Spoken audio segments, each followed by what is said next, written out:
What's up, YouTubers? This is me, Johnny, again. I haven't made a YouTube in a while. Anyways, there's been a lot of news in the media. I'm just going to adjust this. And a lot of the news is not good news.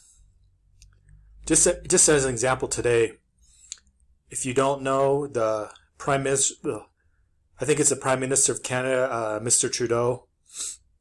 I think that's the grandson of Trudeau from the 70s.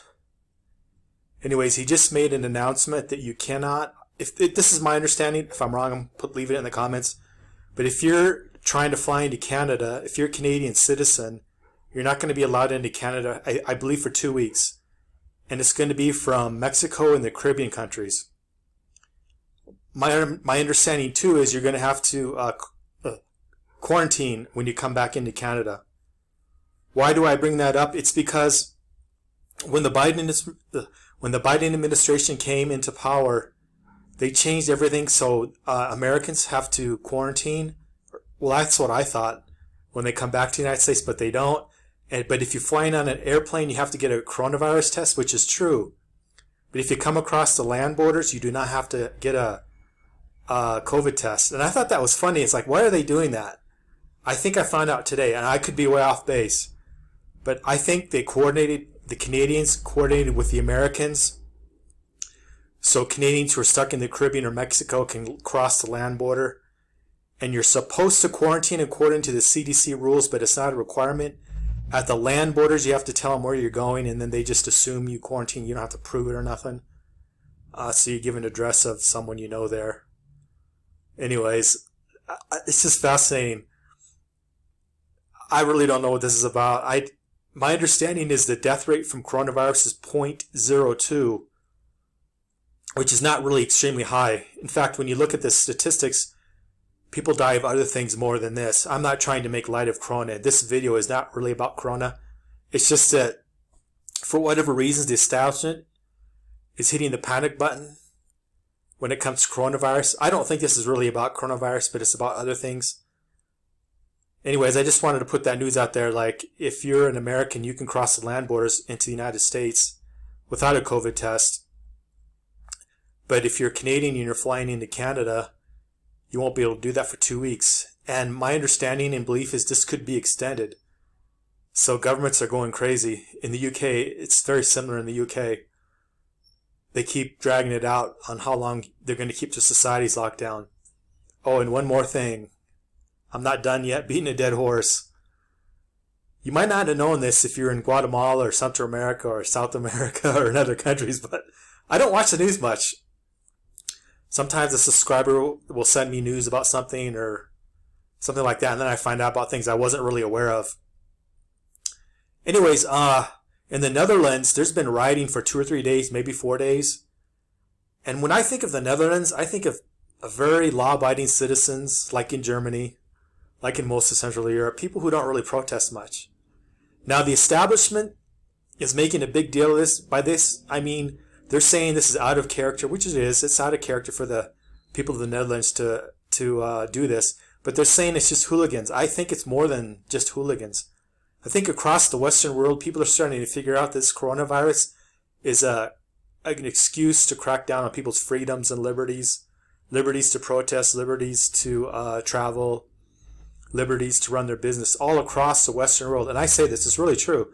It's not just true of the United States and Canada or the United Kingdom, but all across the Western world, small businesses, which are actually the backbone of most Western economies, have gone out of business. And I would say 80% of those businesses are not coming back anytime soon. Maybe 20% are going to come back. I believe in the 80-20 Pareto rule. So a lot of those businesses are permanently out of business. And guess who bought up all their assets? Amazon, Walmart, just to name a few. So they're going to take over where those businesses fail. And what's interesting about Amazon and Walmart and Facebook and these big companies is they're going to be the ones that have all the jobs, because there won't be a lot of jobs left. And the United States government and governments around the world are going to put pressure on these companies to hire certain kinds of people, not hire other kinds of people, fire people for doing this, that, and the other thing, who knows what. But the social engineering, the Chinese credit system, I think we'll be here in the U.S. Well, I'm not in the U.S., but in the U.S. not later than 2 or 3 years. This video isn't really about that. My opinion is the establishment, excuse me, is lost control. I don't want to say they're in desperation mode, but I do think they're in panic mode. And I think that's what a lot of this stuff is about. Like yesterday or the day before, you might have read about the GameStop or the game company, Game Boy, GameStop. It's a publicly traded share that the establishment hedge funds have been shorting. And other groups of people have been going long. Basically, these small speculators on Robinhood and pushing the stock up. I'm aware of one hedge fund that went long. Again, not short, but they went long.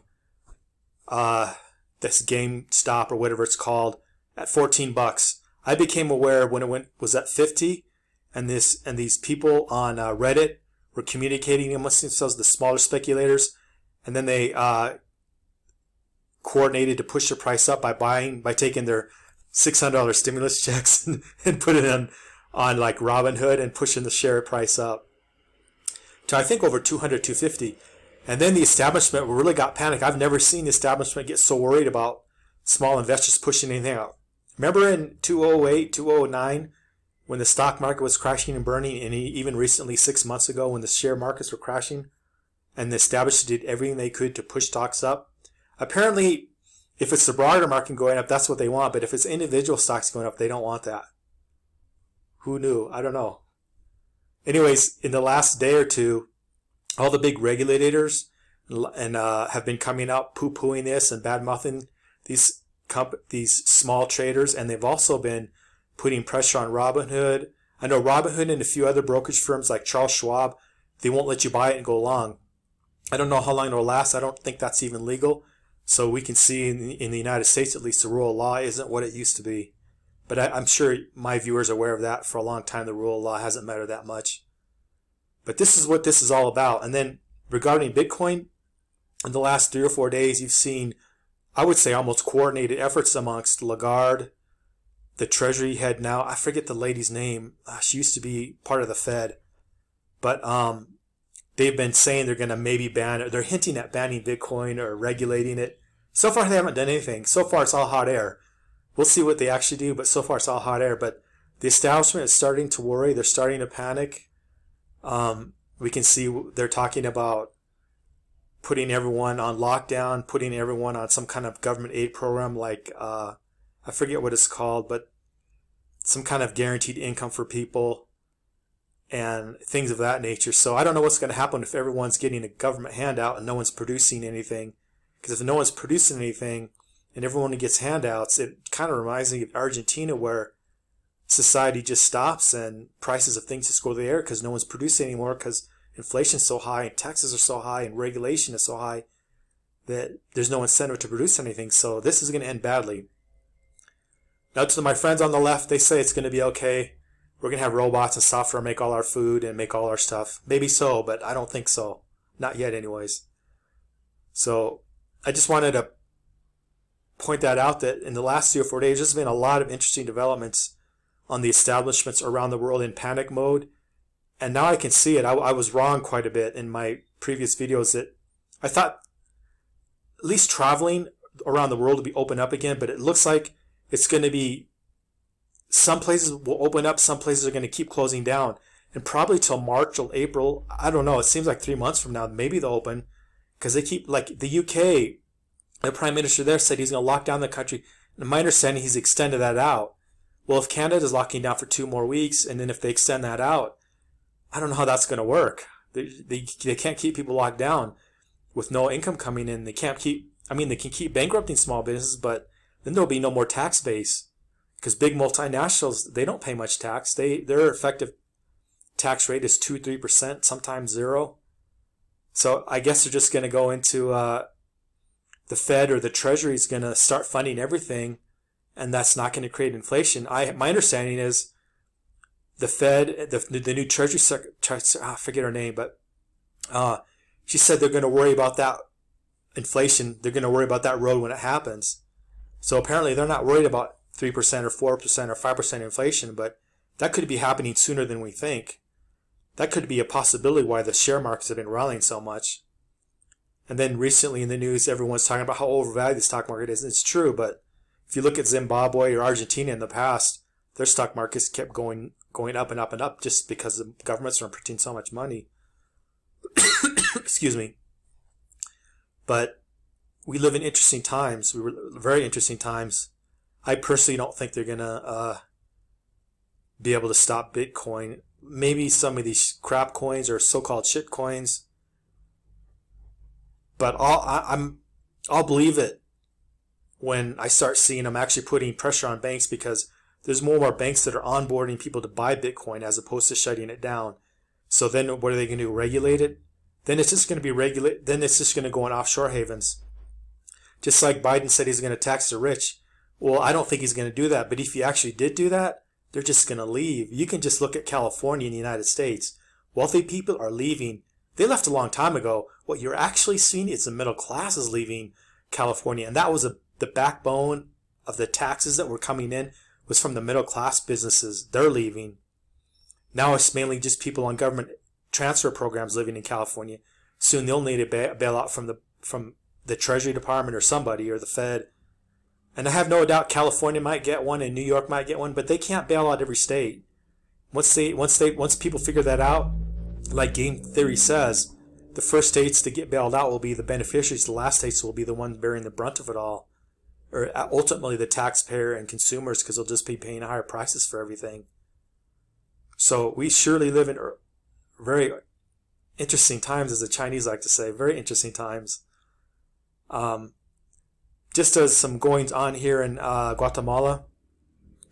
In a previous video I had mentioned in the pawn shops are filling up with lots of stuff like tools.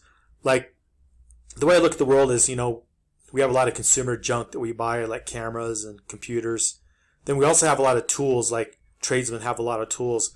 Well, you've seen the the pawn shops, at least here, I'm seeing the pawn shop fill up with all kinds of trade tools like welders, ladders, all kinds of tools for every kind of occupation you can think of.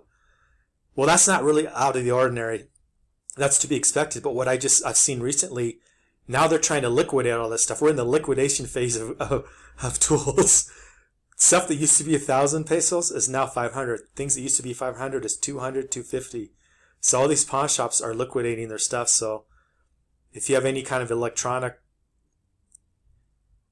desire to buy electronics, you can always, if you're in Guatemala, go down to any of the pawn shops, check out what they have. Maybe you can sell it in one of the adjoining countries, or maybe you can use it as a tool yourself to make videos or whatever it is you do for your business. But if you have a brick and mortar business and you need to buy tools, like tradesman type tools, you can go down there and get stuff, get good deals. I think it's just going to get worse in some sense, but we'll see. I just don't see how they can keep everyone locked down without having what happened in the Netherlands. In the Netherlands, they're rioting. My understanding is more and more of Europe is. I don't have boots on the ground in Germany, but my understanding is Germans I consider is pretty conservative. My ancestors are from there. and even they're starting to doubt what the government's saying. That's why I say the establishment is losing legitimacy all over the West. I think this is going to lead ultimately to good things in the future, but we'll have to wait and see. I do think the West is going to try to copy the Chinese social credit system. Excuse me, I got to adjust this. The Chinese social credit system. I just think ultimately it's all going to fail. Even in China, I think their social credit system is going to fail. But the jury's still out. Speaking of the Chinese, just today or yesterday, the Chinese government says they're not going to recognize Hong Kong, not passports, but the Hong Kong. It's a special passport or a special travel permit that they have to travel internationally. They're not going to recognize it. So people in Hong Kong, I guess, won't be able to go to China, but I suppose Hong Kongers don't want to go to China. That's one thing. There's another thing coming out of Hong Kong. I forgot now what it was, but the Chinese are showing their teeth when it comes to Hong Kong. Oh, I now remember. They're saying Hong Kong, the citizens of, what I consider the citizens of Hong Kong, they won't have the right to vote for anything anymore. This is not a shocking thing to hear, but if you're in Hong Kong and you're not out, I hope you get out if you can. Because it doesn't look like China's going to back down on Hong Kong. We'll see what happens in Taiwan, but it's really distressing to see what China's doing. Ultimately, though, from what I've heard recently, it's the Chinese New Year soon, or will be. And I think 70% or so, 75% of Chinese ports are closed, and Chinese are not allowed to travel. So whatever is going on, I don't know if this has to do with coronavirus, but they're not allowing people to travel. A lot of the ports are shut off. So that's going to affect prices of a lot of stuff. I see prices shooting up. I also see Chinese traders all over the world buying up commodities in the West and shipping them back to China, because I think there's going to be a big crisis in China to feed people and keep things going. But from what I understand, Chinese people are very angry and upset about the coronavirus and how their economy was shut down for a while. I've even heard, again, I don't know if this is true because I don't know that everything in the news is true, but I've even heard that Chinese people want to sue the Chinese government. That takes a lot of guts to do that, because if you sue the Chinese government, you're not going to win, and you can get dragged off and you never heard from again. That tells you how courageous they are and how angry and pissed off they are. I can't even imagine that happening in the U.S. Most Americans seem to be whipped dogs. Most Americans seem to have a slave-like mentality. They just accept whatever Uncle Sam says and lay down. And it's the same thing in Europe. We're starting to see some protests in Europe, but for the most part, I don't see people buying gold or Bitcoin too much. I don't see people moving from the cities to the country, and I don't see people getting their passports and getting a plan B somewhere else. People sometimes give me a lot of hell for saying, oh, a residency in another country is worthless, but it's really not. And having a residency that you can use, I actually heard this on Nomad Capitalist pointed out. One thing I've always said, that if you have a residency or a second passport and somewhere in Eastern Europe and you can't get to that country because the airline shut down or the U.S. government took away your passport, it won't do you any good. My only point to that is that's why you have to have a residency close to whatever country you live in. It's better if it's the adjacent country, but at least if you're in the United States, you can go to Mexico without a passport. Now, if you fly, you need a passport, but you can walk across the border and keep on going to Central America. But a plan B is really going to be important. Owning a few gold coins and some land and maybe some Bitcoin in a wallet that no one can access is going to come in handy. And I don't claim it's going to save everything, but it's a bridge to whatever's coming next. I just prefer to be optimistic that the future is going to be bright, but I do see how it could become dystopian fast. But whether the future is bright or dystopian, you want a few gold coins salted away. You want some Bitcoin to help you transition to whatever this new economy is going to be, this new world we're going to live in. But from what I've seen, the establishment's in panic mode. And to me, that's good news. That means liberty's winning. Now, maybe in the short term, it might not seem like it, but the establishment is in panic mode. And I think over time, the establishment is going to lose legitimacy. I think they are fast. In my lifetime, I've never seen Republicans lose their faith in government. Now I'm starting to see it, at least with 70, 80 million of the Trump supporters. And that's something I've never seen. So now you have people on both the left and right who don't believe the government has any legitimacy. Excuse me. I just don't see how this can go on and how the United States is going to be very governable and going to cooperate. So I could just see all kinds of interesting developments happening.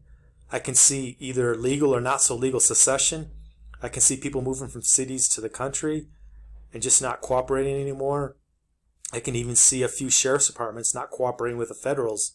Are the federales going to go in and start slaughtering people? I think it's possible, but I don't think that's going to be good optics, as a establishment likes to say. It's not going to look good when the feds are shooting people in small communities who are minding their own business. So the feds are limited to what they can do. And as far as making Bitcoin illegal, I don't know if we pass the threshold of no return. I'm not a specialist on Bitcoin, so I don't claim to be.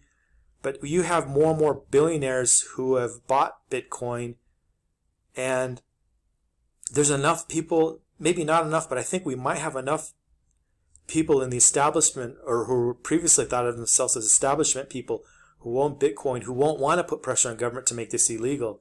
So if they try to make it illegal, it'll be interesting, because when you have a lot of billionaires who own Bitcoin and a lot who don't, fighting each other, it'll be interesting to see who wins.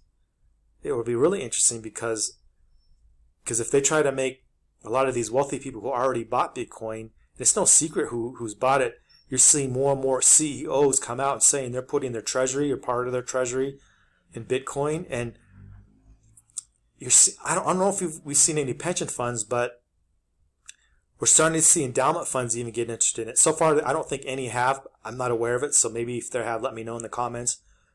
But if we get to the point where endowments are starting to buy Bitcoin, that'll be very fascinating, because then you're at the point where if you make it illegal, you just screwed over a large percentage of the population who just wants Bitcoin as a boat because they see everything melting down because the government keeps inflating the money supply.